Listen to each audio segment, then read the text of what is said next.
Ազգային ժողովի հերթական ընտրությունները նշանակվել են 2026 թվականի հունիսի 7-ին։ Խորհրդարանի հերթական ընտրությունների քվեարկության օրը նշանակվելու մասին նախագահ Վահագն Խաչատուրյանի հրամանագիրը հրապարակված է նրա պաշտոնական կայքում։ Շիրակի թեմի առաջնորդ Միքայել Սրբազանի խափանման միջոցը փոխվեց, վերաքննիչ դատարանը կալանքը փոխարինեց տնային կալանքով, բավարարելով փաստաբանների միջնորդությունը։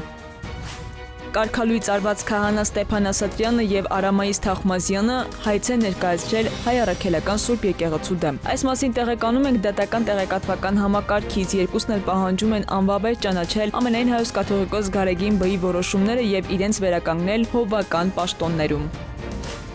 Երևանում գործող Ռոսիա տոնավաճառի աշխատակիցները դեռևս 4-5 ամիս կաշխատեն իրենց տաղավարներում։ Տոնավաճառի աշխատակիցներն են հայտնել լրատվամիջոցներին, նշելով, որ այսօր այս որոշումն են իրենց հայտնել։ Երեք վաճառականները ակցիա են անում, պահանջելով, որ վերանորոգումից հետո տաղավարները կրկին տրամադրեն իրենց եւ 1 տարի ժամանակ տան, որպեսզի կարողանան իրացնել ներկրված ապրանքները։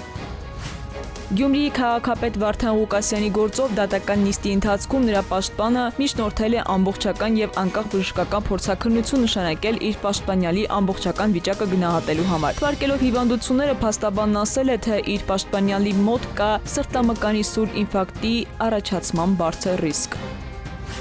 Քաղաքացու նկատմամբ օրերս բռնություն գործադրած ոստիկանի նկատմամբ որպես խափանման միջոց կիրառվել է տնային կալանքը։ Այս մասին հայտնում են քննչական կոմիտեից։ Ավելի վաղ գլխավոր դատախազությունից հայտնել են, որ դեպքի առթիվ փետրվարի 4-ին քրեական վարույթ է նախաձեռնվել։ Այսօր է դատախազի կողմից Հայկ Հակոբյանի նկատմամբ հանրային քրեական հետապնդում է հարուցվել։ Քնարիկ Պետրոսյան, ժամը լրատվական։